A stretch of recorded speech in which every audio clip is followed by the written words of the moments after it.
So, Dave, obviously back at it today, and it was interesting. We were talking to Shane the last few days about the urgency of what lies ahead in the immediate future and how the time is now and all those cliches, but it's certainly true, isn't it, starting this week with the schedule and how it lines up with some home games?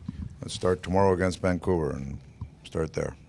Anything past that, we'll worry about the next day. So, got a little break here to get re-energized after a tough week last week where didn't have the results we wanted, but you're coming in, you've got a team that's kind of in the same predicament we are, trying to scratch and claw for a playoff spot, so that should be our focus. Tyler Gaudette just made sense as someone who could slot into Boyd's spot. Yeah, exactly. That's the role I envision him playing in the future, and had a little bit of an up and down this year with some injuries, but with Boyd going out, it's a great opportunity for a young player. What's the state of his game right now? Yeah. He's come back and played. He was injured for 2 or 3 weeks there, and has come back, and his last week or 10 days has been much better. So that was, he's fully recovered, and he's capable of showing what he can do. So I'm looking forward to that. With Gordon now, does that expand the roles of guys and others? On the penalty kill?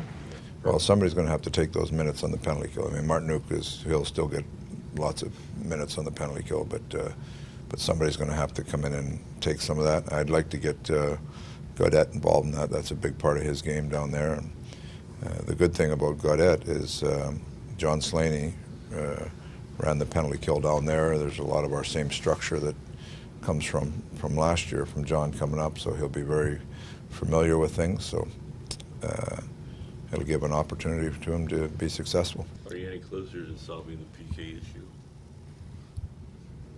Yeah, we just need a goaltender to play better. Is that the key, do you think? Seriously? Yeah. Look at our save percentage on PK. You can do a lot of structural things. Is that also the key for the amount of goals allowed the last 4 games or so, or is there anything else you've seen? No, when we pass the other team and they get a 2-on-1, I don't blame that on the goaltender. The guy that passed the puck. We viewed a few of those this morning, so hopefully we can clear some of those up. Dave, when you've been talking about trying to find a mix on your back end, do you think, finding a six-man unit that clicks would go a long way in trimming your goals against, or you just have to understand your goals against is a team concept. It's from the goalie, the D, the forwards, what you're doing. It's your goals against is a team concept. The goaltender is going to have a big piece of that, and the goaltender probably gets too much credit when he plays real well and not enough piled on him when he plays real poorly. So, would you the 6-man? Do you like to solidify something, or you see advantages in having maybe a healthy rotation? Well, I see the advantages of us having depth. The depth is a good thing, but you'd like to get in a rhythm where you feel like you're going with guys that give you the best chance. Dave, Brad Richardson seems to be making more of an impact now at this point of the season than earlier, and setting an example for how to play this time of year. Would you agree with that? Very much so. That line has been really good, really good. They score hard goals. They're tenacious on the forecheck.